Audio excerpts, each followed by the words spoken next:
Historias de Jack. Empezamos.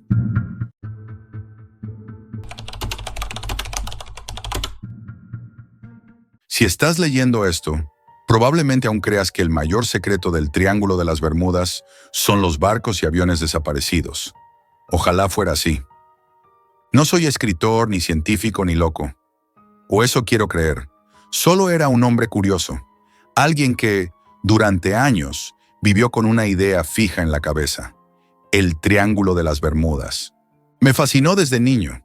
Mientras otros miraban películas o jugaban al fútbol, yo recortaba mapas, investigaba accidentes, grababa documentales en cintas VHS. Lo que para muchos era un mito, para mí era una obsesión, una grieta silenciosa en el océano, demasiado perfecta para ser casualidad. Con el tiempo, la mayoría de esas teorías fueron cayendo. Ni portales, ni ovnis, ni monstruos marinos. Solo corrientes inestables, errores humanos y reportes inflados por los medios. Y durante un tiempo, me resigné. Pensé que todo había sido una fantasía infantil. Hasta que una noche, sin buscar nada en particular, acabé en un foro dentro de la Deep Web. Uno de esos sitios donde las reglas no existen, donde cada entrada parece un susurro desde el otro lado del mundo. Allí encontré un hilo extraño, sin nombre, sin fecha, con solo un mensaje escrito. Coordenada prohibida, 25.000 grados norte, 71.000 grados oeste. Si no sabes lo que haces, no vayas. Hay cosas que el océano calla, pero el hombre graba, solo para los que estén dispuestos a no volver. Una única respuesta debajo, confirmado. No había fotos, ni enlaces, ni contexto, solo esa coordenada perdida en el triángulo y una advertencia demasiado directa como para ser un simple juego. Lo normal habría sido cerrar la página, apagar el portátil y seguir con mi vida. Pero no lo hice, porque algo en esa frase me habló directamente, como si alguien supiera que yo la leería. 4 semanas después estaba en el puerto de Nassau, con un velero alquilado, aprovisionado hasta el último detalle. Llevaba víveres, un generador solar, GPS, emisora de radio y un dron submarino que había conseguido en una subasta militar. No tenía un equipo.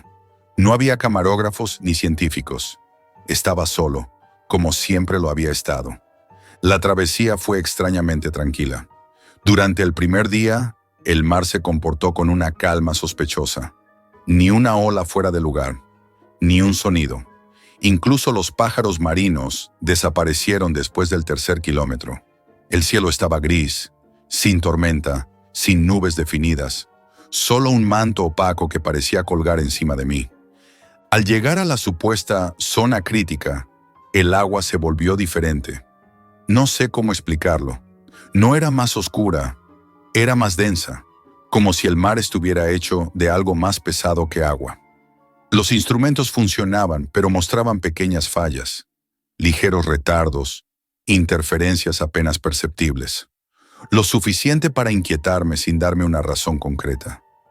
Recuerdo mirar hacia el horizonte y sentir que el mundo se había contraído, como si la distancia ya no existiera. No había barcos, ni aviones, ni siquiera la brisa habitual. Solo yo, el barco, y ese silencio total que no existe en el mar abierto. Lancé el dron al agua poco antes del amanecer. Descendió a una profundidad media, enviando vídeo en tiempo real a mi portátil. Al principio, nada. Solo oscuridad azul. Luego, sombras. Formas rectas. Metálicas. Mi primera impresión fue que había tropezado con los restos de un submarino hundido. Pero pronto entendí que aquello no eran restos. No estaba destruido. Era una estructura. Una base. Submarina, abandonada, pero aún intacta. Vi paredes de acero corroídas, cables colgando, cámaras instaladas en techos oxidados, puertas corredizas cubiertas de algas. El dron avanzó por un pasillo estrecho, donde los tubos de ventilación aún estaban sujetos, como si alguien hubiera estado allí ayer. En una de las paredes había un logo impreso, medio borrado. Lo copié rápidamente en mi cuaderno. Más tarde, investigando desde tierra firme, descubrí que pertenecía a una empresa llamada BioCore Industries. Oficialmente cerraron en 1998. pero documentos filtrados en foros especializados hablaban de ellos como una tapadera para proyectos de aislamiento extremo, manipulación sensorial y experimentación humana encubierta. Nada confirmado, todo enterrado. El dron giró y accedió a una sala central, de forma circular, con una cápsula en el centro. No era un objeto cualquiera, era algo diseñado para encerrar. No medía más de 2 metros de alto, pero tenía 8 sistemas de cierre y un grosor metálico que no se usa en laboratorios comunes. Y entonces vi lo peor. La cápsula estaba vacía, pero por dentro estaba arañada. No con herramientas, con uñas. Uñas humanas. Decenas de surcos en espiral, como si alguien hubiera estado encerrado allí durante años. Y entonces, la imagen se congeló. Intenté reiniciar el vídeo. Nada. El dron había dejado de responder. La señal del GPS del velero empezó a fallar al mismo tiempo.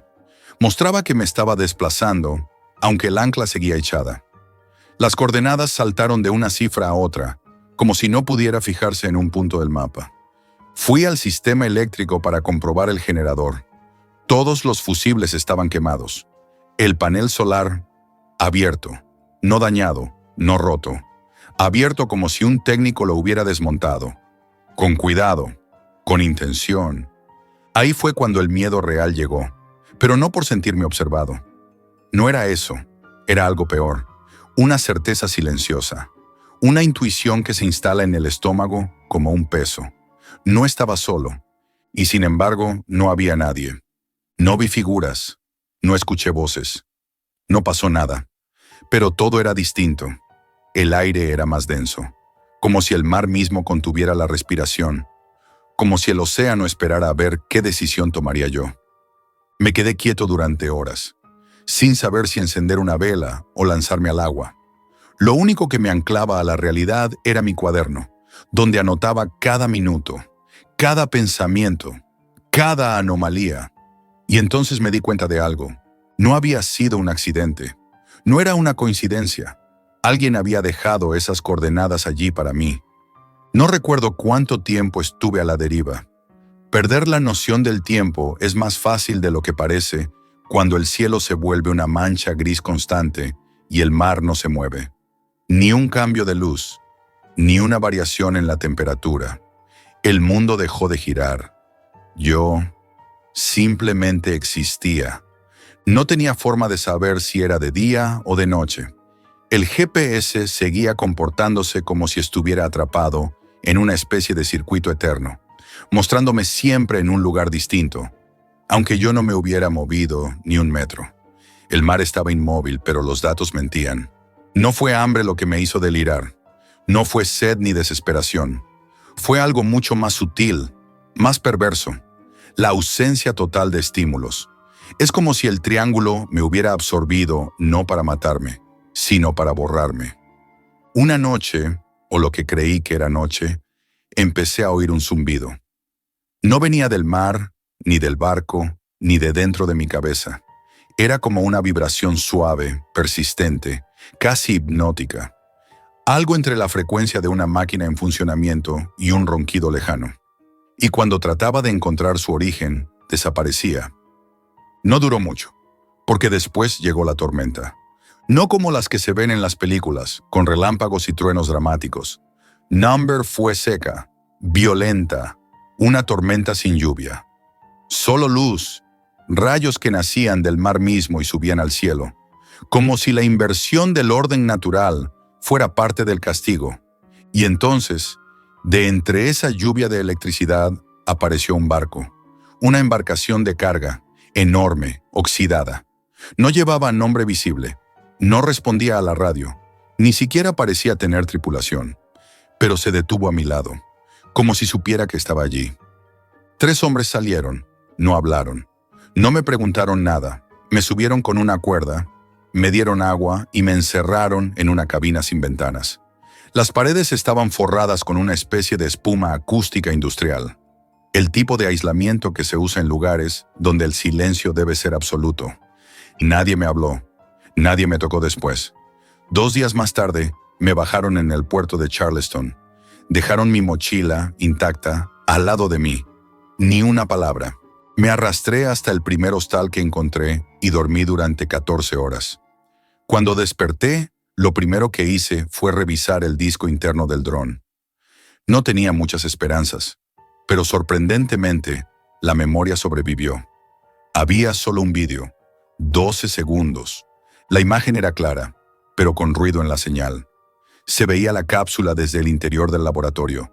Una cámara fija, una voz masculina, seca, casi automática, como si leyera un informe. Prueba 7 completada. El sujeto 4 sigue vivo, sin signos de envejecimiento. Hemos cruzado el umbral. Luego, un fundido, pantalla negra. Y por un instante, antes de que el archivo terminara, una imagen rápida. Una jaula abierta, vacía. Decidí contar todo. Pensé que quizás alguien me escucharía. Subí fragmentos del vídeo a foros especializados. Contacté con investigadores, periodistas, incluso canales de conspiraciones de YouTube. Al principio, algunos respondieron, pero sus cuentas desaparecieron en cuestión de días. Correos rebotaban, páginas cerradas, vídeos eliminados. Yo también empecé a notar cosas. Un día mi router se reiniciaba solo cada 15 minutos. Otro, mi móvil vibraba a las 3 y 7 de la mañana, cada noche sin que hubiera notificación alguna. Una madrugada, al abrir mi bandeja de entrada, todos mis borradores estaban vacíos, excepto uno. Uno que no recordaba haber escrito. En él, solo una frase: no era para ti. No dormí esa noche, ni la siguiente. Me deshice del móvil. Tiré el portátil al río. Me mudé a una ciudad pequeña, donde nadie me conocía, y empecé a trabajar como repartidor. Algo sencillo, invisible. Pero aún así, no pude escapar. Un mes más tarde, recibí un paquete. No tenía remitente. Dentro estaba mi cuaderno de campo, el mismo que llevaba en el barco, quemado por los bordes, chamuscado como si hubiera estado dentro de un incendio. Pero las páginas estaban intactas, salvo una, la última. Una hoja arrancada y en su lugar, una nota escrita con mi propia letra. Una letra que reconozco porque la he usado toda mi vida. Solo decía: has sido observado, has sido registrado, has sido descartado. Me dieron la espalda, no porque no creyeran lo que dije, sino porque creyeron demasiado. Intenté rehacer mi vida. Evito el mar, evito la red, evito mirar al cielo durante más de unos segundos. He aprendido que lo verdaderamente peligroso no es lo que nos ocultan. Es aquello que ya no se molesta en ocultarse, porque nadie se atreve a mirar. He llegado a pensar que esa estructura que encontré no era un secreto mal enterrado, sino un anzuelo, un experimento más, no con cápsulas, sino con curiosos, gente como yo, que ve algo en la Deep Web y cree que puede desentrañar el misterio. Y lo peor es que no estoy seguro de si realmente me dejaron volver o si nunca salí de allí. A veces al despertar, todo parece demasiado nítido, todo encaja demasiado bien.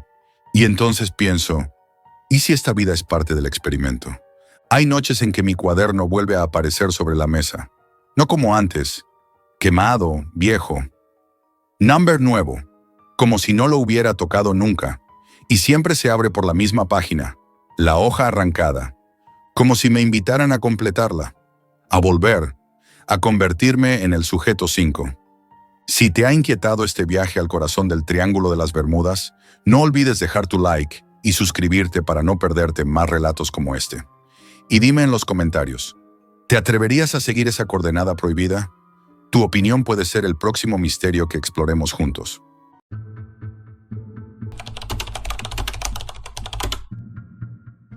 Hace unas semanas crucé un límite del que no hay retorno. Todo comenzó una noche aburrida, frente a la pantalla de mi ordenador, con la luz azul iluminando mi cara y un café frío a mi lado. Buscaba información, pero no cualquier información. Quería datos bancarios, no por diversión ni por necesidad, simplemente por curiosidad. Quería ver cómo se movía el dinero en la Deep Web. Nadie me lo había recomendado. Nadie. Y aún así pulsé las teclas. Abrí los foros escondidos detrás de capas de redes y proxies, y allí estaba. Un mercado que parecía sacado de un sueño oscuro y calculado. Listados, números de tarjetas, cuentas completas, todo ofrecido como si fuera fruta en un supermercado. La interfaz era sorprendentemente simple, solo listas, precios y descripciones frías. No había colores, ni imágenes llamativas, ni ningún intento de parecer amigable. Era como si todo en aquel lugar hubiera sido diseñado para recordarte que estabas haciendo algo que no debías. Al principio pensé que era toda una trampa. Los comentarios bajo cada oferta eran cortos, impersonales y aterradoramente precisos. Algunos usuarios daban reseñas de cuentas como si fueran productos, señalando hasta la menor transferencia realizada y las horas exactas de actividad. Cada comentario aumentaba mi nerviosismo. Sin embargo, la curiosidad me empujó a dar el siguiente paso. Decidí comprar solo un paquete pequeño, una cuenta corriente de alguien al azar, sin intención de usarla, solo para ver si funcionaba. La transacción fue extrañamente silenciosa. Nadie me felicitó, nadie me amenazó, nadie me envió un mensaje de bienvenida. Solo la confirmación en mi pantalla. Pago recibido. Datos listos para descargar. No había emoción ni reconocimiento, solo la fría constancia de que algo había cambiado y que yo estaba involucrado. Descargué el archivo y lo abrí. Lo que vi me paralizó por un instante. Los números, las claves, los movimientos de dinero. Todo estaba allí, en un archivo sencillo y claro, como si alguien me hubiera entregado la vida de un desconocido en bandeja. Cada transacción estaba registrada con fecha y hora. Cada ingreso y gasto documentado con una precisión aterradora.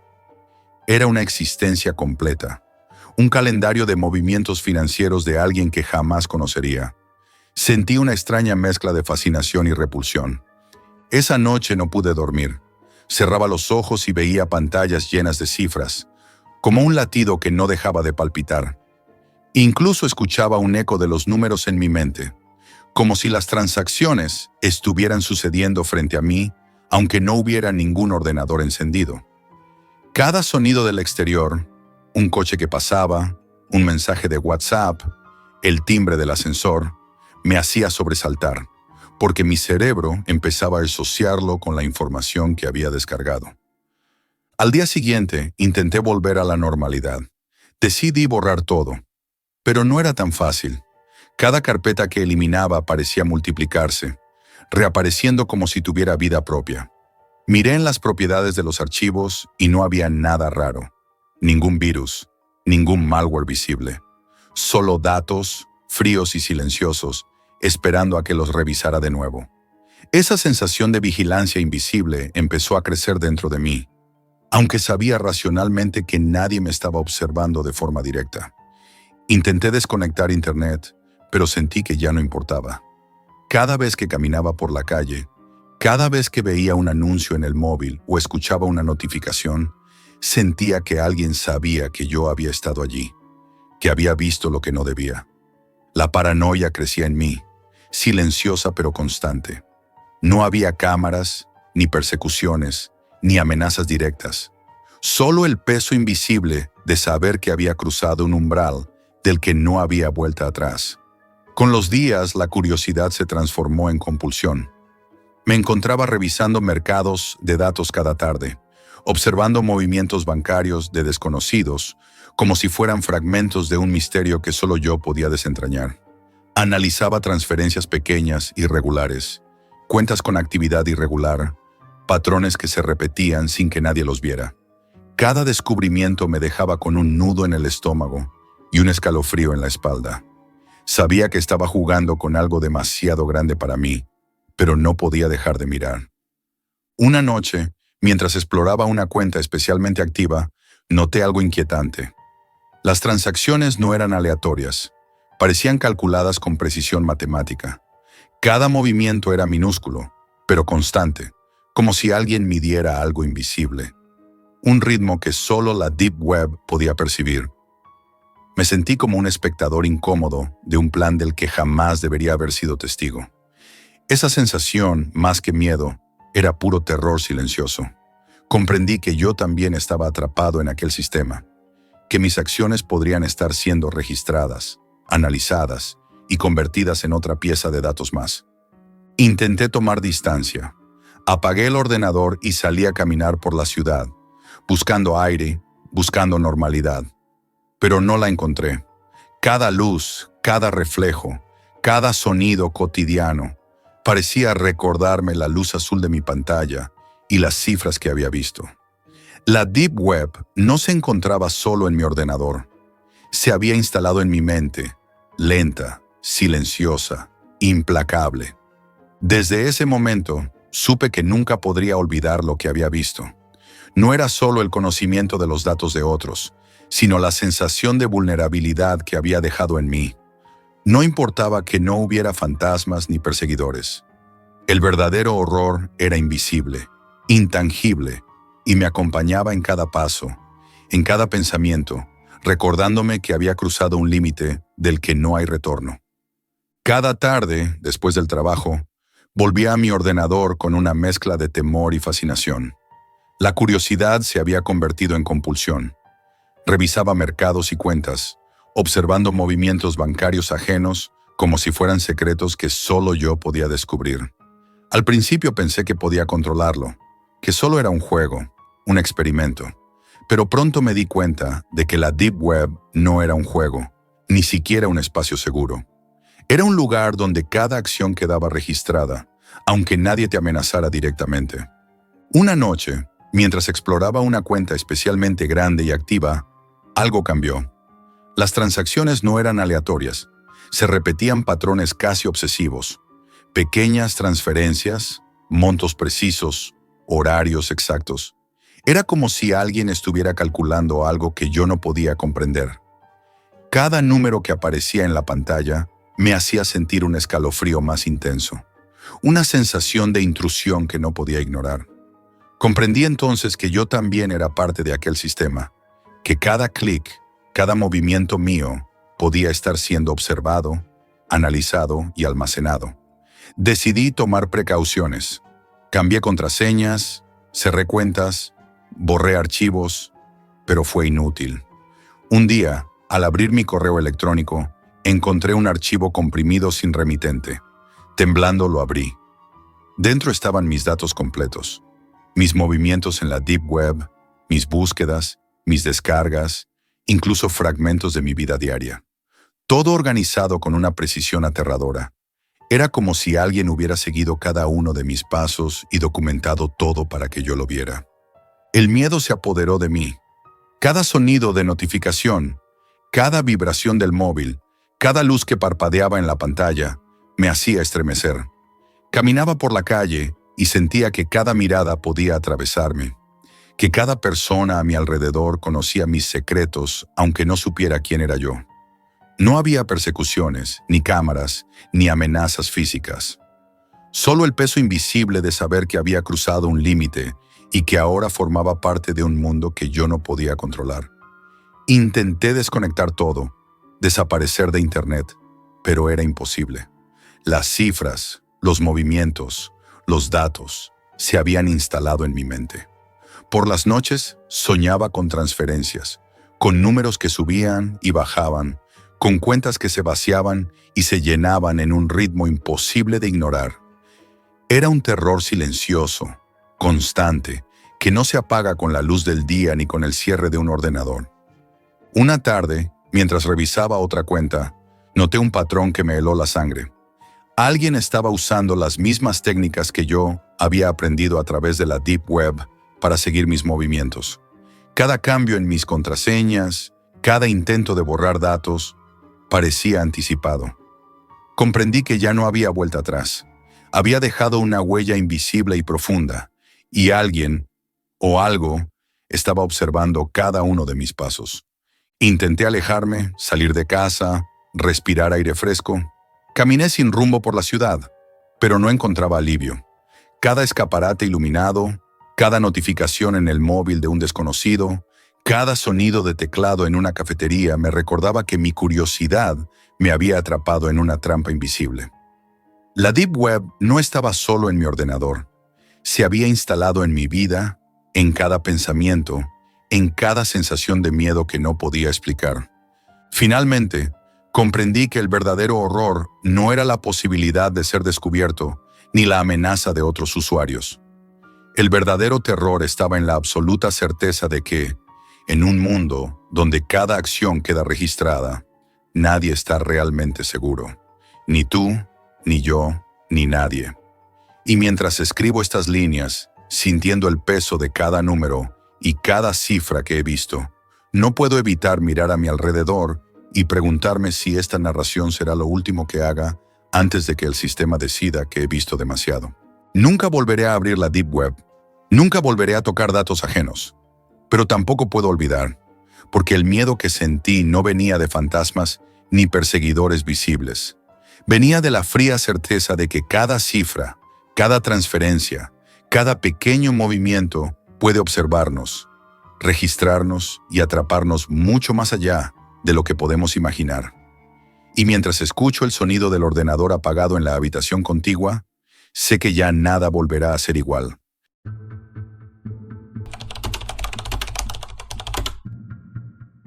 No fui nunca de aventuras ni de riesgos, pero aquel día, sentado frente a la pantalla en mi pequeño apartamento de Lisboa, la curiosidad me pudo. La Deep Web era un rumor que parecía lejano y peligroso, algo que solo existía en películas o en historias de horror urbano. Y aún así, allí estaba yo, explorando enlaces y foros que prometían lo prohibido, lo invisible. Lo que comenzó como una simple búsqueda de información terminó convirtiéndose en algo que no podía imaginar. Todo empezó con un mensaje en un foro que no recordaba haber visitado. Calidad garantizada, discreción total. Un enlace que me llevó a un canal de compra de drogas. Nada más abrirlo, una sensación extraña se apoderó de mí. Era como si la pantalla me mirara a mí, no yo a ella. Cada clic me acercaba a algo que no comprendía del todo. Y aún así no podía parar. Decidí probar, no por adicción ni por diversión, sino por pura curiosidad. Quería sentir la adrenalina de hacer algo prohibido sin que nadie lo supiera. Seleccioné un producto que parecía inofensivo y completé el pedido. No había fotos de rostros ni nombres verdaderos, solo direcciones cifradas y mensajes automáticos que parecían inocentes. El pago fue con criptomonedas, una sensación fría y extraña al mismo tiempo, como si estuviera tocando un mundo paralelo que nadie más podía ver. Las primeras horas fueron de ansiedad. Revisaba mi correo electrónico cada 5 minutos, miraba el historial de mensajes encriptados, escuchaba cualquier sonido fuera de lo normal en el edificio. Y entonces apareció el primer mensaje. Está más cerca de lo que imaginas. Al principio reí nervioso, tratando de racionalizarlo. Es una broma de algún hacker o un mensaje automático, pensé. Pero luego llegaron otros mensajes, más precisos, más personales. Tu paquete llegará, lo sabes. No mires por la ventana, Jack. Sentí cómo la sangre se me helaba y cómo mi cuerpo empezaba a reaccionar como si alguien invisible estuviera allí. El paquete llegó sin aviso. No hubo mensajero, ni timbre, ni anuncio. Simplemente estaba allí, apoyado en el felpudo, envuelto en papel oscuro. Lo cogí con cuidado, con las manos temblorosas. Al abrirlo, encontré varias bolsas de polvo blanco perfectamente etiquetadas. Pero había algo más. Una nota manuscrita que decía, sin signos de humor, sin explicación. Siempre sabemos lo que haces. Intenté racionalizarlo de nuevo, convencido de que alguien había querido asustarme, que era una broma cruel. Pero los mensajes no cesaron. Cada día, cada hora, recibía indicaciones que solo alguien que me conociera muy bien podría saber. Saliste a comprar pan a las 9:15. Hoy tomaste el tranvía 28 a las 18:47. Cada mensaje parecía calibrar mi rutina, observar cada uno de mis movimientos. Poco a poco mi apartamento se convirtió en un espacio hostil. Cada sonido era motivo de alarma, el roce de un cortinaje, un golpe leve en la pared, incluso el zumbido del frigorífico parecía distinto, amenazante. Cada sombra proyectada por la luz de los faroles en la calle me hacía girar la cabeza. Empecé a comprobar ventanas y cerraduras una y otra vez, aunque no había señales de intrusión. Una noche, mientras trabajaba frente al ordenador, escuché el sonido de algo cayendo en la cocina. El corazón me dio un vuelco y permanecí inmóvil, respirando con cautela. Cuando fui a comprobar, no había nada fuera de lugar, salvo un pequeño paquete que no recordaba haber recibido. Dentro, una nueva nota. No intentes ignorarnos. Mi mente se tambaleaba entre la incredulidad y el terror. Aquel miedo silencioso se instaló en mí con intensidad creciente. Empecé a notar cambios en la rutina de mi día a día.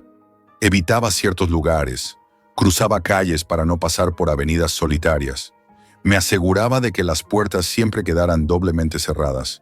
Incluso caminar por Alfama, un barrio que siempre me había resultado acogedor, se convirtió en un ejercicio de alerta constante. Cada transeúnte podía ser un espectador invisible de mi vida. Cada mirada fugaz, un aviso. Y lo peor de todo era la incertidumbre. No había policía, no había cámaras, nadie que pudiera protegerme. Todo era invisible, intangible. No sabía si estaba siendo observado en tiempo real o si era solo el efecto de mi paranoia. Cada mensaje que llegaba desde aquel canal me recordaba que la curiosidad tiene un precio, que mis decisiones me habían llevado a un terreno del que quizá no habría regreso. Aquel primer contacto con la Deep Web no fue una aventura emocionante, sino la introducción a un terror silencioso, casi psicológico, que me obligaba a cuestionar cada pensamiento, cada movimiento, incluso mi propia percepción de la realidad. Nunca pensé que un clic podría cambiar mi vida, hasta que me arrastró al abismo. Las semanas siguientes se convirtieron en un tormento que parecía no tener fin. Cada mañana me despertaba sobresaltado, con el teléfono vibrando con mensajes que me recordaban que alguien o algo sabía exactamente lo que estaba haciendo. Te hemos visto salir esta mañana. ¿De verdad creías que nadie lo sabría? Mi vida comenzó a reducirse a un ciclo de miedo, ansiedad y vigilancia constante de cada movimiento propio. Ya no podía caminar sin mirar por encima del hombro, y aunque las calles de Lisboa parecían las mismas de siempre, cada rincón, cada callejuela se sentía cargada de amenazas invisibles. Al principio pensé que estaba exagerando, que todo era paranoia, pero pronto los indicios se volvieron demasiado concretos como para ignorarlos. Objetos de mi apartamento cambiaban de lugar. Un libro abierto en la mesa, una lámpara girada hacia la pared, una camiseta que no había dejado ahí.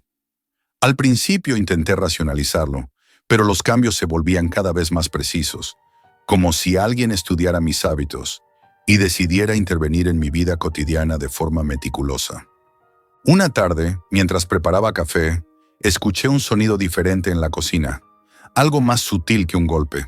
Me giré con rapidez y vi un pequeño sobre negro sobre la encimera. No lo había visto antes. Lo abrí con manos temblorosas y dentro había una foto mía, tomada desde mi ventana la noche anterior, mientras dormía. La sensación de vulnerabilidad me paralizó. Nunca había sentido miedo así. No había fantasmas, ni monstruos, ni policías. Solo alguien que parecía conocerme mejor que yo mismo. El miedo se transformó en obsesión. Cada mensaje que llegaba del canal de la Deep Web era más perturbador que el anterior. Hoy tomaste la última cerveza del frigorífico a las 22:03. Tu vecino se ha preguntado por qué miras tanto las sombras. Cada palabra me hacía dudar de la realidad, de mi percepción. Mi teléfono vibraba constantemente con notificaciones que parecían surgir de la nada. Incluso al apagarlo sentía que podía seguir recibiendo mensajes, que la vigilancia era intangible, omnipresente. Un día decidí romper con todo. Eliminé el canal, borré correos, cambié contraseñas, intenté desaparecer digitalmente, pero los mensajes no cesaron. Cada noche, al cerrar los ojos, escuchaba pasos dentro del apartamento, el roce de algo en la pared, incluso un suspiro que parecía provenir de la sombra junto a la ventana. Mi mente empezaba a jugarme malas pasadas, pero las pruebas eran demasiado claras. El paquete, las notas, la foto. Esto no era un delirio. Intenté buscar ayuda en amigos y familiares, Pero nadie me entendía. Estás obsesionado, decían. Es solo la paranoia. Pero yo sabía que no era paranoia. La Deep Web me había alcanzado. Cada paso que daba, cada salida a la calle, era observado. Comencé a sentir que hasta el simple acto de dormir era un riesgo, que cada noche podía ser vigilado sin saberlo. Una tarde salí a caminar por Alfama, intentando despejarme. El barrio estaba lleno de turistas, tranvías y cafés, pero aún así sentía que me seguían. Cada mirada de un desconocido me parecía cargada de intención. Y entonces lo vi. Una mochila negra abandonada al borde de la acera, abierta, con bolsas similares a las que había recibido en mi primer paquete. Mi corazón se detuvo. Nadie la custodiaba. Nadie parecía notarla. La sensación de amenaza era inmediata, abrumadora. Retrocedí lentamente, y en cuanto me di la vuelta, la calle parecía vacía, aunque la sensación de ser observado no desapareció. De regreso a casa, todo se intensificó. Los sonidos en mi apartamento se volvieron más claros. Pasos lentos que se detenían cuando yo los escuchaba. Un roce continuo de telas cerca de la ventana. Y pequeños ruidos en la cocina como si alguien estuviera buscando algo. Cada noche me sentaba frente al ordenador, sin atreverme a apagarlo, esperando que los mensajes no fueran demasiado aterradores. Y entonces apareció el mensaje más perturbador de todos. Mañana vendrás a nosotros, Jack. No había opción de bloqueo, ni forma de responder. Solo la certeza de que mi vida había sido secuestrada por algo que no podía ver, tocar ni controlar. Cada respiración era pesada, cada sombra un recordatorio de mi vulnerabilidad. Ya no podía distinguir entre la realidad y la amenaza imaginaria. La ciudad seguía viva a mi alrededor, pero yo estaba atrapado en un mundo invisible que nadie más podía ver. Pasé la noche en vela, sentado en el sofá, escuchando la ciudad y los ruidos de mi apartamento con una atención obsesiva. Cada crujido de la madera, cada sonido metálico, cada susurro de viento parecía un aviso. Intenté convencerme de que podía escapar, de que todo esto era consecuencia de mi curiosidad, de mi imprudencia. Pero incluso al cerrar los ojos sentía que alguien estaba allí, en la penumbra, observando. Nunca pensé que un clic podría cambiar mi vida, hasta que me arrastró al abismo. Y ahora, mientras escribo esto, temblando, escuchando los ruidos familiares de Lisboa que ya no me resultan seguros, sé que mañana será solo otro capítulo de este tormento que he creado. Cada elección que tomé me ha llevado hasta aquí. Y no hay manera de retroceder. La Deep Web no olvida. Y yo he aprendido demasiado tarde que la curiosidad puede ser mortal.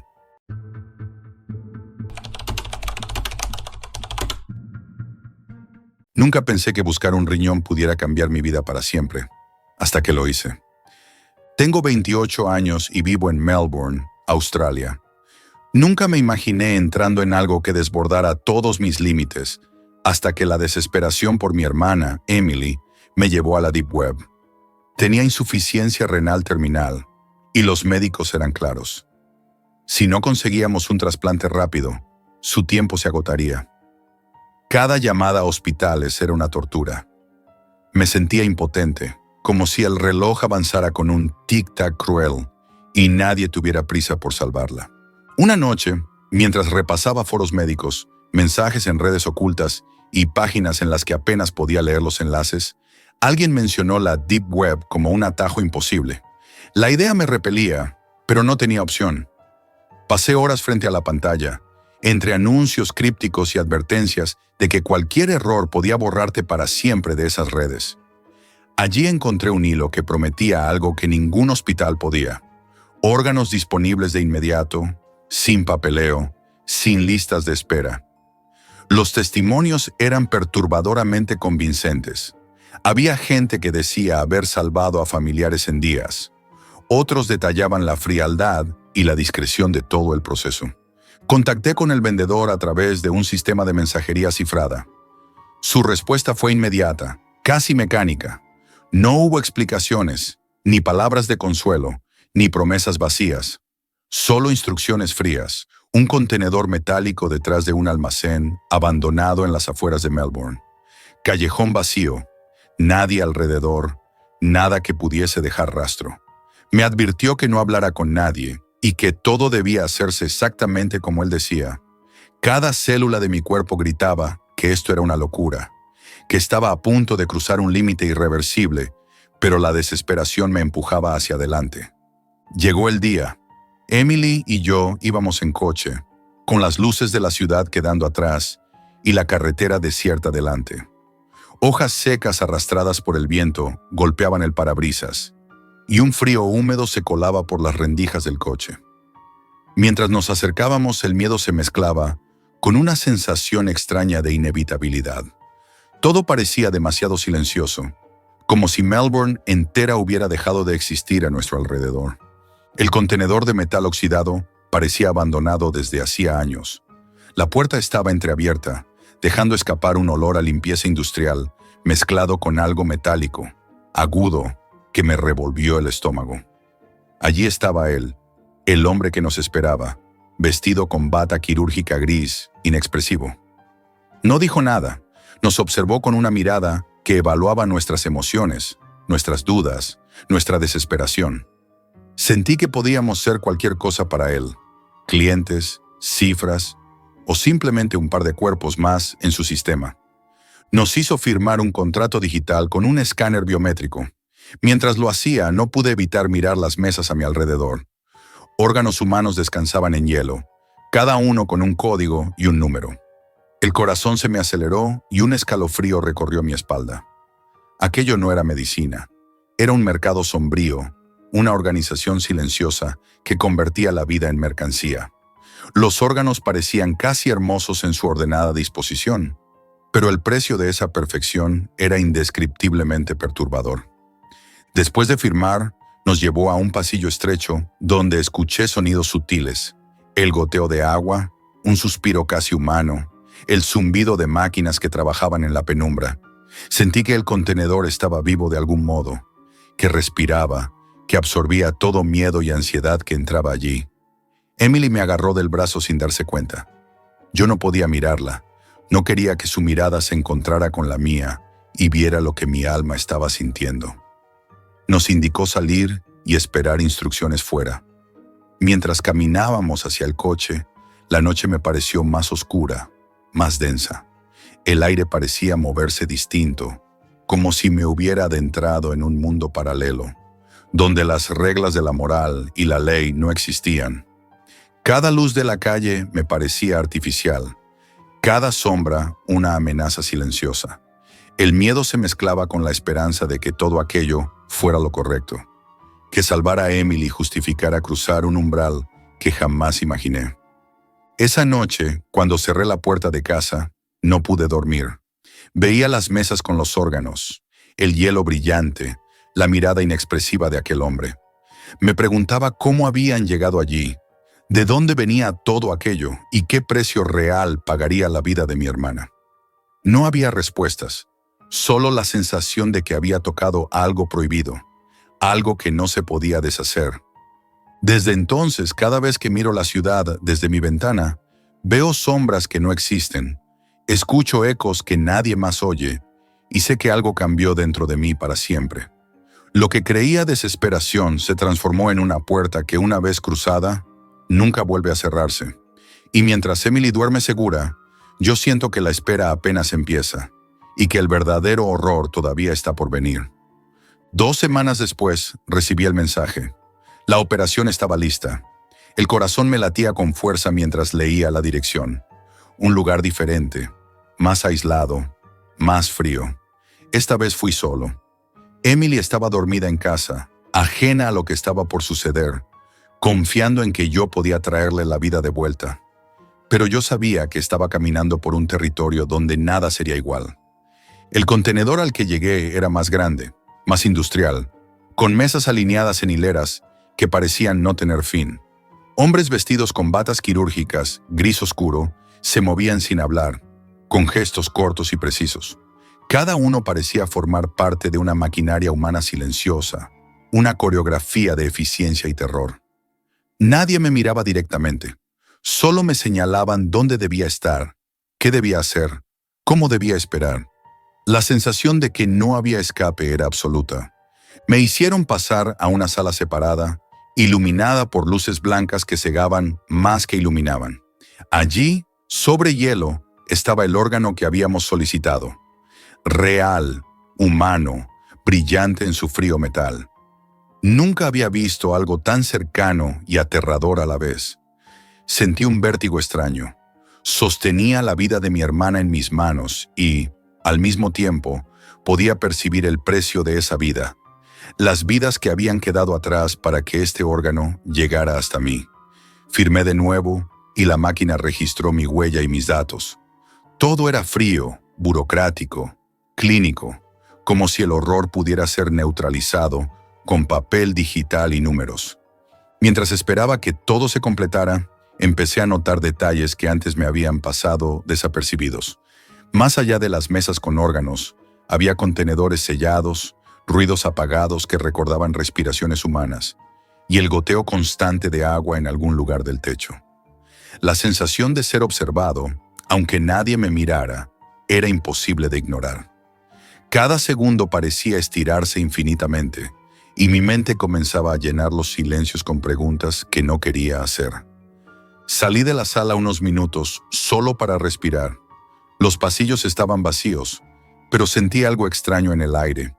Un olor metálico, mezclado con desinfectante, y un rastro de humanidad que no quería reconocer.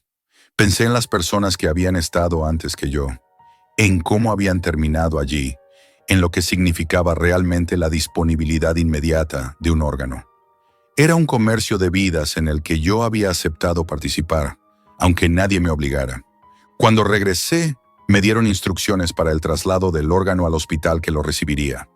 Cada paso estaba medido, cronometrado, como si los segundos fueran la única moneda que importara. Mis manos temblaban al sostener el contenedor con el órgano de mi hermana.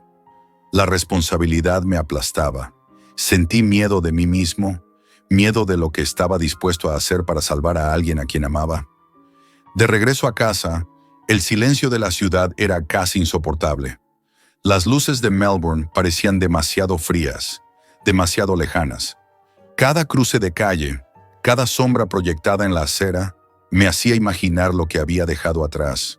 Contenedores llenos, hombres sin rostro, un sistema silencioso que operaba bajo nuestra vida cotidiana. Comprendí que lo que había tocado no se podía deshacer. Había entrado en un mundo que funcionaba en paralelo al nuestro, invisible, pero con consecuencias reales y permanentes. Con el tiempo, Emily empezó a mejorar. Sus análisis fueron mejores cada semana. Su energía regresaba y yo me sentía aliviado. Pero algo dentro de mí no podía volver a la normalidad. Cada vez que miraba su sonrisa, veía el precio silencioso que otros habían pagado. La cadena de vidas que se extendía detrás de su recuperación. Mi mente se llenaba de imágenes que no podía compartir. Contenedores, mesas con órganos, miradas inexpresivas. Sentía que cada momento de felicidad llevaba consigo un eco de horror que nadie más percibía. Una noche, revisando de nuevo la Deep Web, encontré un hilo distinto, más explícito, más perturbador. Gente describía procesos internos, rutas de transporte, tiempos de espera y desapariciones sin rastro.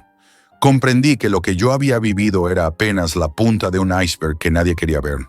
El sistema era más grande, más calculado, más silencioso de lo que podía imaginar. Cada órgano que llegaba a un hospital era solo una pequeña parte de un mecanismo que operaba sin interrupciones, sin preguntas, sin compasión. Nunca hablé de esto con nadie, ni siquiera con Emily, porque el verdadero terror no estaba en la sangre, ni en los órganos, ni siquiera en la Deep Web. Estaba en saber que había cruzado un límite del que no hay retorno, que mientras ella vivía, otros esperaban, en silencio, en la oscuridad, y yo había sido parte de ese sistema. Nunca pensé que buscar un riñón pudiera cambiar mi vida para siempre, hasta que lo hice.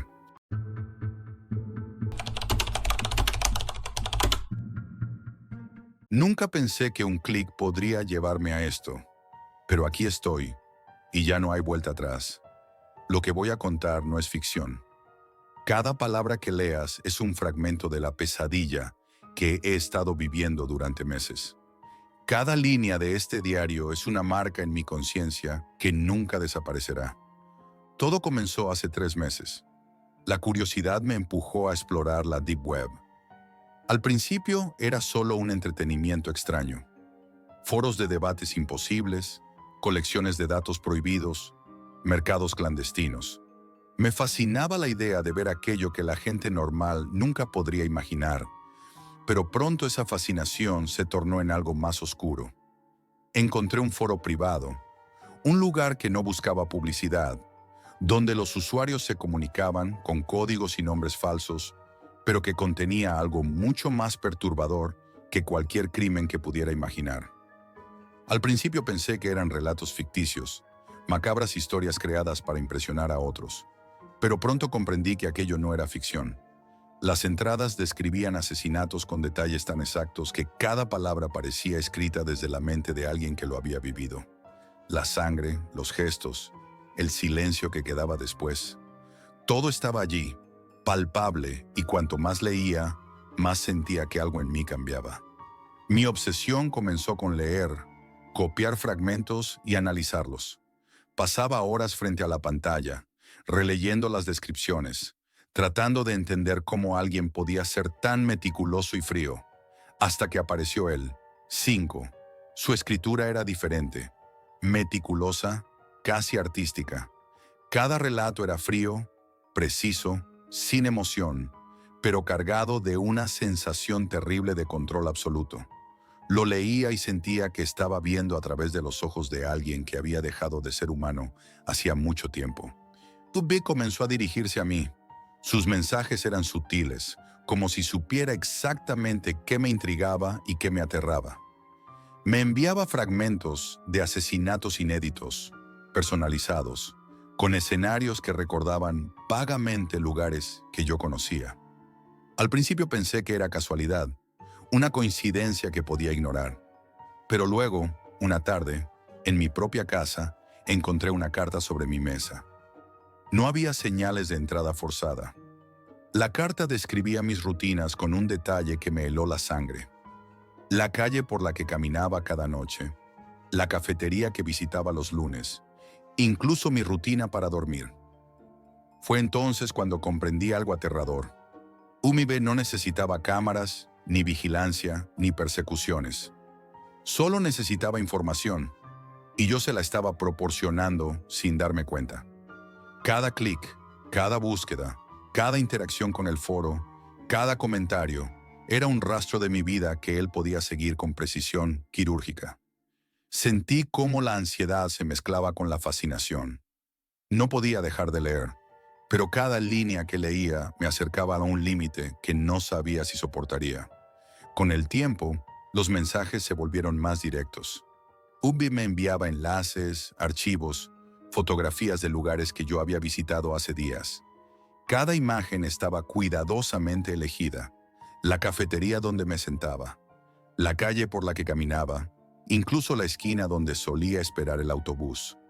Era como si alguien estuviera estudiando mi vida, trazando un mapa invisible de cada movimiento, cada gesto, cada hábito.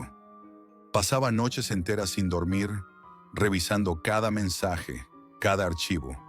A veces me quedaba mirando la pantalla durante horas, sintiendo que mi propia casa se transformaba en un lugar extraño, como si el mundo real y el que Uem describía en sus relatos empezaran a superponerse.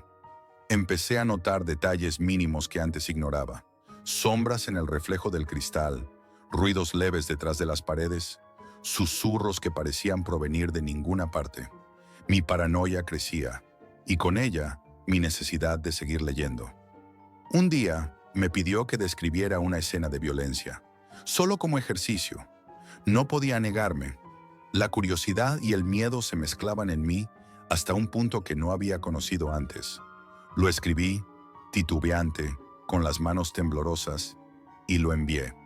Al día siguiente, B respondió con comentarios minuciosos, corrigiendo cada detalle, cuestionando mis decisiones, empujándome a imaginar cada gesto, cada sonido, cada reacción de la víctima.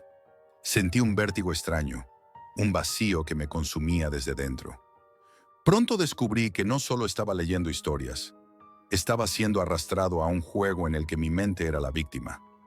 Cada noche me acostaba con un nudo en el estómago, esperando el siguiente mensaje, la siguiente fotografía, la siguiente instrucción.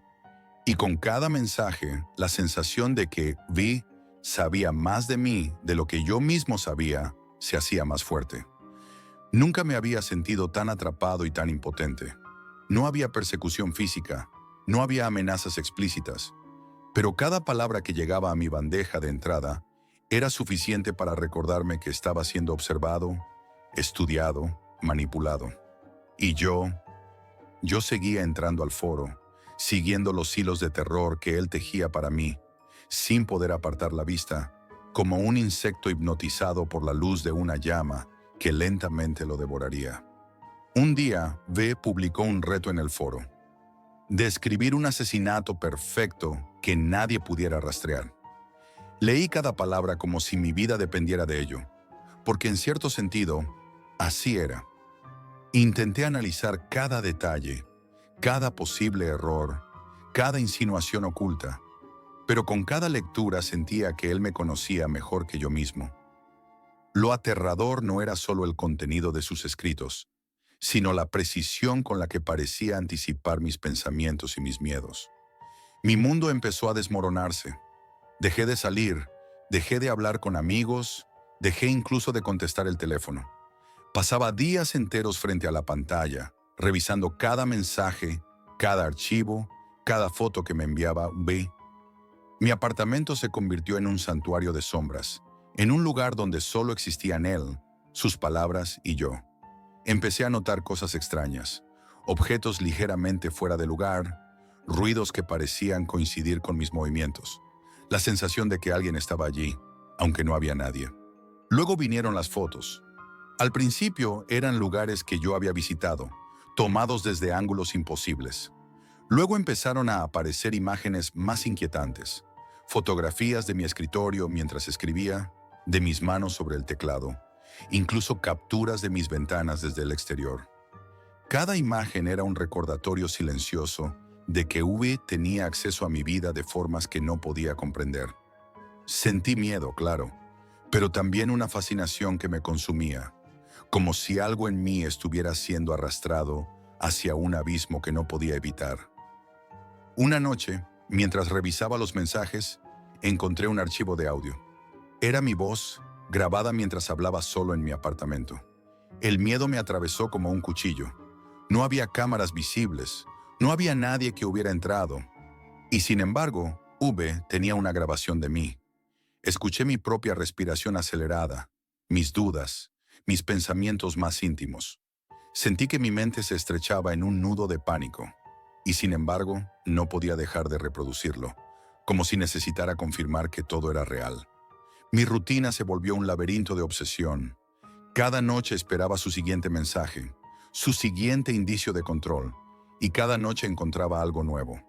Comenzó a pedirme contribuciones, pero no de manera directa. Me pedía que escribiera cómo imaginaba la violencia, cómo creía que ocurrían los asesinatos, qué pasos tomaría alguien para hacerlo invisible.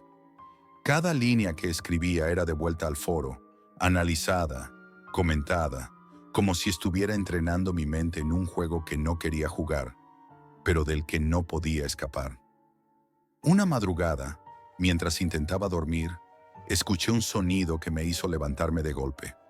Un golpe suave en la ventana, como si alguien hubiera tocado el cristal con la yema de los dedos. Me quedé inmóvil, el corazón latiéndome con fuerza. Nada, solo la noche y el silencio. Sin embargo, no pude dejar de sentir que estaba ahí, observando, midiendo mi miedo, jugando conmigo. El punto de quiebre llegó con el mensaje directo. 3 palabras que se grabaron en mi mente como fuego. Te estoy esperando. No había fecha, no había amenaza explícita, solo esas palabras. Y en ese instante comprendí algo que antes solo había sentido a medias.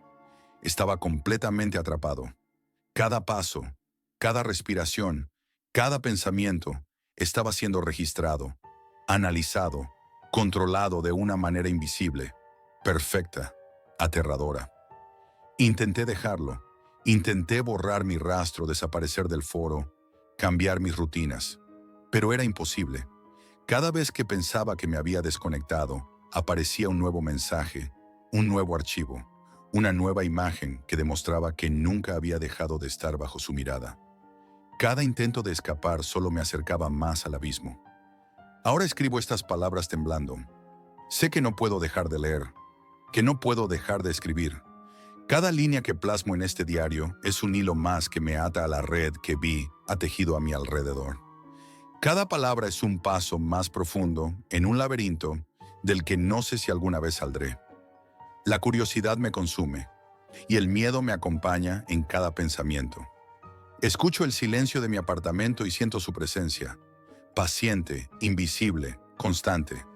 Y mientras escribo, siento que él está allí, observando, esperando, y yo sigo escribiendo, atrapado en un juego que jamás pedí jugar, en un abismo que se alimenta de mi miedo y de mi obsesión, y del que no hay salida visible.